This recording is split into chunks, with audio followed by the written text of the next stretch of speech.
நெல்லை மாவட்டம் Valliyur Ervadi main road அருகில் உள்ள அண்ணாநகர் பாலவிநாயகர் கோவில் வளாகத்தில் வள்ளியூர் பசுமை இயக்கத்தின் மூலம் முன்பு வைக்கப்பட்ட 10 மரங்களுக்கு மரங்கள் சரிவு நிலை ஏற்படாமல் இருக்கவும், சாய்ந்த நிலையில் உள்ள கிளைகளை அகற்றியும், நீர்பிடிப்பிற்காக பாத்திகள் அமைத்தும் பராமரிப்பு பணி மேற்கொள்ளப்பட்டது.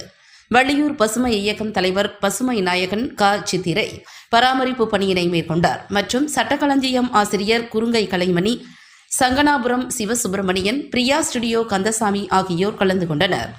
இப்பராமரிப்பு பணிக்கு அன்னை மெட்ரிகுலேஷன் பள்ளி தாளாளர் பொன் தாம்சன் அவர்கள் நிதி உதவி வழங்கினார். மேலும் இதுவரை வள்ளியூர் பசுமை இயக்கத்திற்கு நிதி உதவி, பொருள் உதவி, உடல் உழைப்பு வழங்கிய நல் உள்ளங்களுக்கு வள்ளியூர் பசுமை இயக்க தலைவர் பசுமை நாயகன் சித்திரை நன்றி கூறினார்.